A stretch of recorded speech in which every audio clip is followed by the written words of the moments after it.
Hola a todas las personas que están viendo este video. Mi nombre es Emilia Coloides y como grupo les venimos a contar quién era Nicolás Avellaneda y su presidencia. Nicolás Avellaneda fue un abogado, periodista, político y estadista argentino, ministro de Justicia e Instrucción Pública Argentina entre 1868 y 1873, senador nacional por la provincia de Tucumán y en 1874 resultó elegido presidente de la Nación por el Partido Autonomista Nacional, del que fue fundador ese año. El 14 de abril de 1874, en medio de una gran tensión política, se realizaron elecciones presidenciales. Nicolás Avellaneda se impuso sobre Bartolomé Mitre y terminó siendo presidente el 12 de octubre de 1874 con Mariano Acosta de vicepresidente. Avellaneda fue el tercer y último mandatario del periodo de las presidencias históricas argentinas. Como presidente compartió con sus antecesores un mismo proyecto de país que resultó fundacional para el Estado argentino y que se basó en tres metas: nación, constitución y libertad. Fue el primer presidente civil que no pertenecía a ninguna de las Fuerzas Armadas, pero en la presidencia de Avellaneda hubo bastantes deudas y un déficit presupuestario. Aparte de que abolió la lista única de oposición para obtener bancas en Congreso. Y la ley de aduanas aumentaba un 40% de los derechos de importaciones de productos industriales. Gracias a eso se buscó en el Banco Nacional solvente las necesidades del Fondo del Gobierno Nacional y un crédito del Banco de Buenos Aires. Tras buscar infructuosamente otras salidas, el presidente se decidió a una reducción masiva de gastos públicos, decidiendo 6.000 empleados públicos y bajando los sueldos a un 15%, afirmando en un discurso: hay 2 millones de argentinos que comisarán hasta sobre su hambre y su sed, para responder en una situación suprema a los compromisos de nuestra fe pública en los mercados extranjeros. Pero esta crisis se solucionó cuando el precio de la lana subió. Bueno, apenas tuvo en claro que se estaba saliendo de la crisis, el presidente propuso una ley de inmigración y colonización llamada la Ley de Avellaneda, que promovía activamente un ingreso de personas que hasta entonces era un proceso caótico. Por la misma, se garantizaba a los inmigrantes el alojamiento en el puerto de llegada y en el punto interior en que se decidieran radicarse y se les felicitaba conseguir su primer trabajo. Se produjo un nuevo aumento del número de inmigrantes que se instalaron en las colonias agrícolas de Santa Fe, Entre Ríos y Córdoba, e incluso unas pocas en Buenos Aires.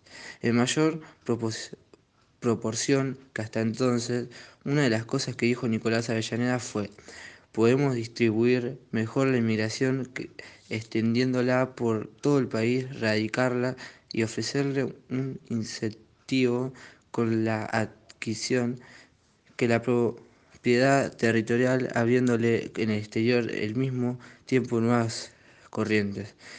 Economicemos sobre todos los ramos de los servicios públicos, pero gastemos para hacer más copiosas y fecundas nuestras corrientes de inmigración.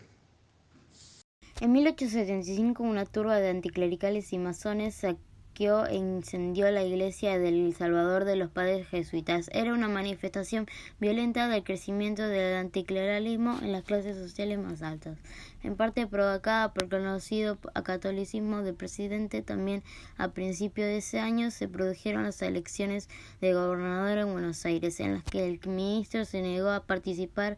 En cambio, se enfrentado a dos sectores del autonomismo, aunque ante la perspectiva de un enfrentamiento permanentemente en el ministro Avellaneda prefirió pactar con él. Sin embargo, la muerte del ministro Alsina en enero de 1878 inició el distanciamiento de ambos partidos.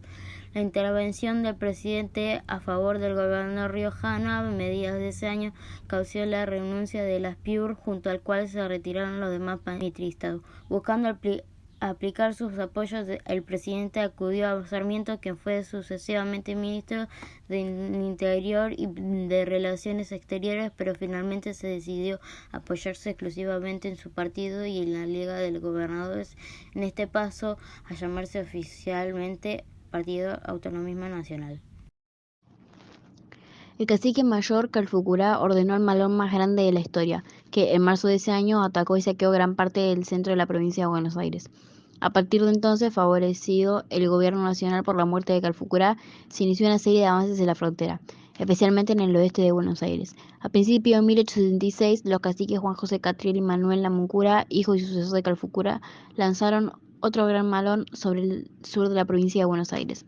Tras la muerte de Alsina, Avellaneda nombró en su reemplazo al general Julio Roca, que había criticado la supuesta actitud defensiva de Alsina, en contraste con su antecesor, que había intentado incorporar a los indígenas a la civilización occidental. Roca creía que la única solución contra la amenaza de los indígenas era su sometimiento, su expulsión o su eliminación. Sobre la base de esa premisa propuso un proyecto de ley para ocupar todo el territorio indígena hasta los Ríos Negros y Neuquén en 2 años. A lo largo de 1828 se lanzaron sucesivas ofensivas sobre las posiciones indígenas, causando centenares de bajas a las fuerzas de Namuncurá y la captura de los temidos caciques Ranqueles, Pincén, Catriel y Epumar.